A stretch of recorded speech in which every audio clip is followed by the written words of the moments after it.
मतदान चालू झालेलं आहे. अदृश्य शक्ती आम्हाला साथ देणार आहे असं विरोधक म्हणतायत. काय परिस्थिती आहे? आता आपण हे संपूर्ण जिल्हा पाहतोय, राज्य पाहतोय या निवडणुकीकडं.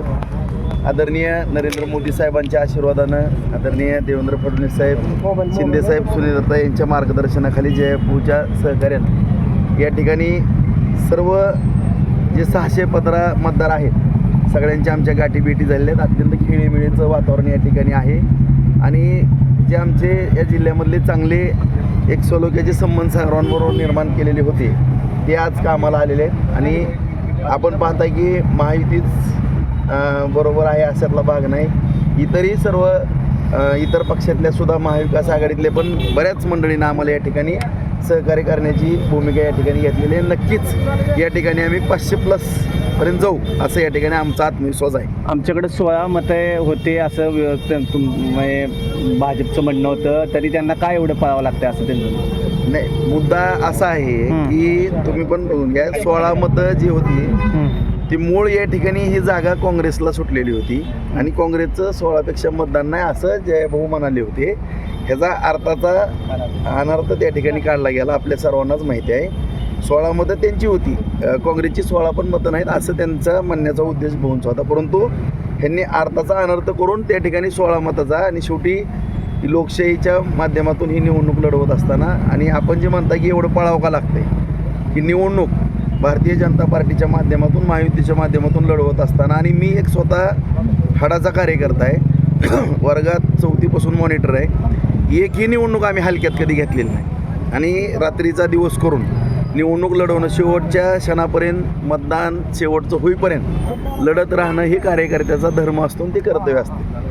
आणि त्यामुळं कुणी काही जरी म्हणलं तर एवढं मतदान आहे पळायचं काय, शेवटी कार्यकर्त्याने शेवटच्या क्षणापर्यंत लढत राहायचं असतं. तेच खरा कार्यकर्त्याचा धर्म असतो. मतदार सुरक्षित ठिकाणी न्यावं लागलं असं त्यांचं म्हणणं आहे की एक गट्टा मतदान असताना असं का करावं लागलं? नाही, मतदान मुळातच सगळं जिल्ह्यातल्या जिल्ह्यातच आहे. कुठं बाहेर घ्यावं नेलेलंच नाही आम्ही.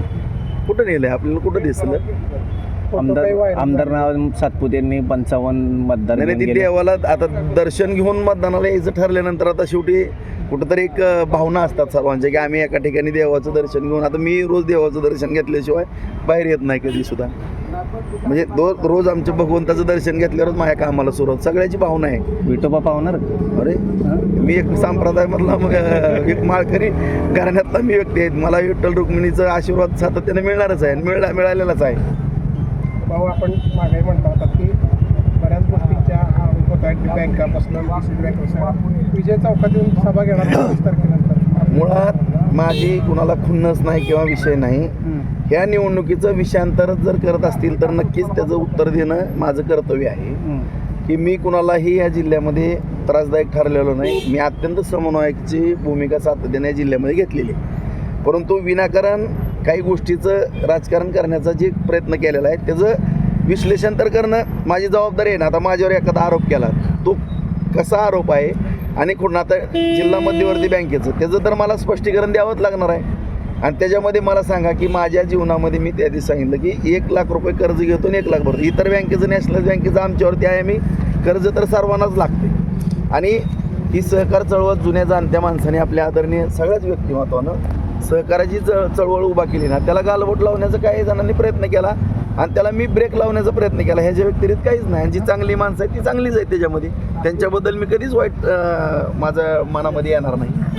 सभा घेणार नाही, नक्कीच. अरे आता इतकं जर मला सांगा 97 मतापैकी मला जर 65 मतदान पडणार असेल तर त्यांचा आभार मानण्याकरता मला या ठिकाणी सगळ्यांच्या पुढं नतमस्तक व्हावंच लागेल या ठिकाणी येऊन.